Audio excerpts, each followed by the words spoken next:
ಇವತ್ತು ಶಿವಯೋಗಿಗಳು ಹುಟ್ಟಿದ ಪುಣ್ಯದ ನಾಡಿನಲ್ಲಿ ಅಂಬೇಡ್ಕರ್ ಸರ್ಕಲ್ನಲ್ಲಿ ನಾವು ಹಿಂದುತ್ವದ ಸಮಸ್ತ ಕಾರ್ಯಕರ್ತರು ಒಕ್ಕಟ್ಟಾಗಿ ಎಲ್ಲ ಸಮಾಜದ ಸರ್ವ ಬಂಧುಗಳು ಮುಖಂಡರು ಕಾರ್ಯಕರ್ತರು ಒಕ್ಕಟ್ಟಾಗಿ ಶಿವಾಜಿ ಸರ್ಕಲ್ನಿಂದ ಅಂಬೇಡ್ಕರ್ ಸರ್ಕಲ್ವರೆಗೆ ಪಾದಯಾತ್ರೆ ಮಾಡಿರ್ತಕ್ಕಂಥದ್ದು. ಈ ಪಾದಯಾತ್ರೆ ಮತ್ತು ಬೃಹತ್ ಪ್ರತಿಭಟನೆಯ ಉದ್ದೇಶ ಅಂತಂದರೆ ನಮ್ಮೆಲ್ಲರ ಹಿಂದುತ್ವದ ನಾಯಕರಾಗಿರ್ತಕ್ಕಂಥ ಉತ್ತರ ಕರ್ನಾಟಕದ ಅಭಿವೃದ್ಧಿ ನಾಯಕರಾಗಿರ್ತಕ್ಕಂಥ ಧೀಮಂತ ನಾಯಕರಾಗಿರ್ತಕ್ಕಂಥ ಯತ್ನಾಳ್ ಅವರನ್ನು ಭಾರತೀಯ ಜನತಾ ಪಕ್ಷದಿಂದ ಉಚ್ಚಾಟನೆ ಮಾಡಿರ್ತಕ್ಕಂಥದ್ದು. ರಾಷ್ಟ್ರೀಯ ಮುಖಂಡರು ರಾಜ್ಯ ಮುಖಂಡರು ಬಸನಗೌಡ ಪಾಟೀಲ್ ಯತ್ನಾಳ್ ಅವರನ್ನು ಬೇಷರತ್ತಾಗಿ ಭಾರತೀಯ ಜನತಾ ಪಕ್ಷಕ್ಕೆ ಸೇರ್ಪಡೆಗೊಳಿಸಿಕೊಂಡು ಗೌರವಯುತವಾಗಿರ್ತಕ್ಕಂಥ ಸ್ಥಾನಮಾನವನ್ನು ಕೊಡಬೇಕು. ಅಕಸ್ಮಾತ್ನಾಗಿ ಯತ್ನಾಳ್ ಅವರಿಗೆ ಗೌರವಯುತವಾದಂಥ ಸ್ಥಾನಮಾನವನ್ನು ಕೊಡದೇ ಇದ್ದರೆ ಮುಂದಿನ ಸಾರಿ ಭಾರತೀಯ ಜನತಾ ಪಕ್ಷ 10 ವರ್ಷಗಳ ಕಾಲ ಕರ್ನಾಟಕದಲ್ಲಿ ವಿರೋಧ ಪಕ್ಷ ಸ್ಥಾನದಲ್ಲೂ ಕೂಡ ಕುಂಡಲಿಕ್ಕೆ ಅದು ಲಾಯಕ್ ಆಗೋದಿಲ್ಲ ಅಂತಕ್ಕಂಥ ಮಾತನ್ನು ಹೇಳ್ತೀನಿ. ಈಗ ಎಲ್ಲೇ ಒಂದು ಕಡೆ ಉತ್ತರ ಕರ್ನಾಟಕದ ಭಾಗದ ನಾಯಕರನ್ನ ಈ ರೀತಿ ತೆಗೆದು ಹೊರಗಿಡುವ ಪ್ರಯತ್ನ ನಡೀತಾ ಇದೆಯಾ ಅಂತ ಬಿಜೆಪಿಯಲ್ಲಿ ಒಂದು ರೀತಿ ವ್ಯವಸ್ಥೆನೇ ಆಗಿದೆ ಅಂತಾರೆ.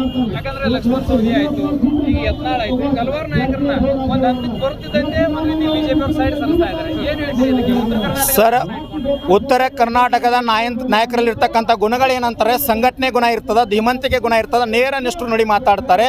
ಮುಂದಿನ ದಿನಮಾನದಲ್ಲಿ ಈ ಭಾಗದ ನಾಯಕರು ಒಕ್ಕಟ್ಟಾದರು ಅಂತಂದ್ರೆ ಉತ್ತರ ಕರ್ನಾಟಕದವರು ಮುಖ್ಯಮಂತ್ರಿ ಆಗ್ತಾರೆ.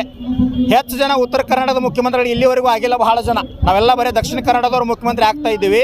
ಒಂದು ಸಾರಿ ಉತ್ತರ ಕರ್ನಾಟಕದವ್ರು ಬಿಟ್ಟು ಕೊಟ್ಟಿವಿ ಅಂತಂದರೆ ಮುಂದಿನ ದಿನಮಾನದೊಳಗೆ 20-25 ವರ್ಷಗಳ ಕಾಲ ಉತ್ತರ ಕರ್ನಾಟಕದವ್ರು ಮುಖ್ಯಮಂತ್ರಿ ಆಗ್ತಾರೆ. ಒಂದು ಉದಾಹರಣೆ ಅಂತಂದರೆ ಬಸನಗೌಡ ಪಾಟೀಲ್ ಯತ್ನಾಳ್ ಒಂದು ಸಾರಿ ಏನಾದರೂ ಮುಖ್ಯಮಂತ್ರಿ ಆದರೆ 10-15 ವರ್ಷಗಳ ಕಾಲ ಉತ್ತರ ಕರ್ನಾಟಕ ಮುಖ್ಯಮಂತ್ರಿ ಬಿಟ್ಟು ಹೋಗಂಗಿಲ್ಲ ಅಂತೇಳಿ ತುಳಿಯುವಂಥ ಕೆಲಸವನ್ನು ದಕ್ಷಿಣ ಕರ್ನಾಟಕದಲ್ಲಿ ಅದರಲ್ಲೂ ಭಾರತೀಯ ಜನತಾ ಪಕ್ಷದ ಮುಖಂಡರು ಮಾಡ್ತಿರ್ತಕ್ಕಂಥದ್ದು. ಇವತ್ತು ಶಿವಯೋಗಿಗಳು ಹುಟ್ಟಿದ ಪುಣ್ಯದ ನಾಡಿನಲ್ಲಿ ಅಂಬೇಡ್ಕರ್ ಸರ್ಕಲ್ನಲ್ಲಿ ನಾವು ಹಿಂದುತ್ವದ ಸಮಸ್ತ ಕಾರ್ಯಕರ್ತರು ಒಕ್ಕಟ್ಟಾಗಿ ಎಲ್ಲ ಸಮಾಜದ ಸರ್ವ ಬಂಧುಗಳು ಮುಖಂಡರು ಕಾರ್ಯಕರ್ತರು ಒಕ್ಕಟ್ಟಾಗಿ ಶಿವಾಜಿ ಸರ್ಕಲ್ನಿಂದ ಅಂಬೇಡ್ಕರ್ ಸರ್ಕಲ್ವರೆಗೆ ಪಾದಯಾತ್ರೆ ಮಾಡಿರ್ತಕ್ಕಂಥದ್ದು. ಈ ಪಾದಯಾತ್ರೆ ಮತ್ತು ಬೃಹತ್ ಪ್ರತಿಭಟನೆಯ ಉದ್ದೇಶ ಅಂತಂದರೆ ನಮ್ಮೆಲ್ಲರ ಹಿಂದುತ್ವದ ನಾಯಕರಾಗಿರ್ತಕ್ಕಂಥ ಉತ್ತರ ಕರ್ನಾಟಕದ ಅಭಿವೃದ್ಧಿ ನಾಯಕರಾಗಿರ್ತಕ್ಕಂಥ ಧೀಮಂತ ನಾಯಕರಾಗಿರ್ತಕ್ಕಂಥ ಯತ್ನಾಳ್ ಅವರನ್ನು ಭಾರತೀಯ ಜನತಾ ಪಕ್ಷದಿಂದ ಉಚ್ಚಾಟನೆ ಮಾಡಿರ್ತಕ್ಕಂಥದ್ದು. ರಾಷ್ಟ್ರೀಯ ಮುಖಂಡರು ರಾಜ್ಯ ಮುಖಂಡರು ಬಸನಗೌಡ ಪಾಟೀಲ್ ಯತ್ನಾಳ್ ಅವರನ್ನು ಬೇಷರತ್ತಾಗಿ ಭಾರತೀಯ ಜನತಾ ಪಕ್ಷಕ್ಕೆ ಸೇರ್ಪಡೆಗೊಳಿಸಿಕೊಂಡು ಗೌರವಯುತವಾಗಿರ್ತಕ್ಕಂಥ ಸ್ಥಾನಮಾನವನ್ನು ಕೊಡಬೇಕು. ಅಕಸ್ಮಾತ್ನಾಗಿ ಯತ್ನಾಳ್ ಅವರಿಗೆ ಗೌರವಯುತವಾದಂಥ ಸ್ಥಾನಮಾನವನ್ನು ಕೊಡದೇ ಇದ್ದರೆ ಮುಂದಿನ ಸಾರಿ ಭಾರತೀಯ ಜನತಾ ಪಕ್ಷ 10 ವರ್ಷಗಳ ಕಾಲ ಕರ್ನಾಟಕದಲ್ಲಿ ವಿರೋಧ ಪಕ್ಷ ಸ್ಥಾನದಲ್ಲೂ ಕೂಡ ಕುಂಡಲಿಕ್ಕೆ ಅದು ಲಾಯಕ್ ಆಗೋದಿಲ್ಲ ಅಂತಕ್ಕಂಥ ಮಾತನ್ನು ಹೇಳ್ತೀನಿ. ಈಗ ಎಲ್ಲೇ ಒಂದು ಕಡೆ ಉತ್ತರ ಕರ್ನಾಟಕದ ಭಾಗದ ನಾಯಕರನ್ನ ಈ ರೀತಿ ತೆಗೆದು ಹೊರಗಿಡುವ ಪ್ರಯತ್ನ ನಡೀತಾ ಇದೆಯಾ ಅಂತ ಬಿಜೆಪಿಯಲ್ಲಿ ಒಂದು ರೀತಿ ವ್ಯವಸ್ಥೆನೇ ಆಗಿದೆ ಅಂತಾರೆ.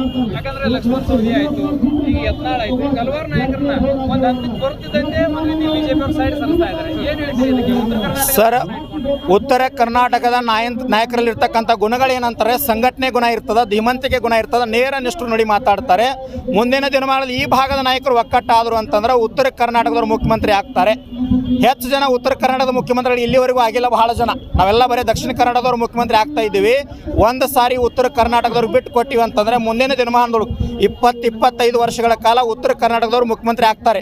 ಒಂದು ಉದಾಹರಣೆ ಅಂತಂದರೆ ಬಸನಗೌಡ ಪಾಟೀಲ್ ಯತ್ನಾಳ್ ಒಂದು ಸಾರಿ ಏನಾದರೂ ಮುಖ್ಯಮಂತ್ರಿ ಆದರೆ 10-15 ವರ್ಷಗಳ ಕಾಲ ಉತ್ತರ ಕರ್ನಾಟಕ ಮುಖ್ಯಮಂತ್ರಿ ಬಿಟ್ಟು ಹೋಗಂಗಿಲ್ಲ ಅಂತೇಳಿ ತುಳಿಯುವಂಥ ಕೆಲಸವನ್ನು ದಕ್ಷಿಣ ಕರ್ನಾಟಕದಲ್ಲಿ ಅದರಲ್ಲೂ ಭಾರತೀಯ ಜನತಾ ಪಕ್ಷದ ಮುಖಂಡರು ಮಾಡ್ತಿರ್ತಕ್ಕಂಥದ್ದು.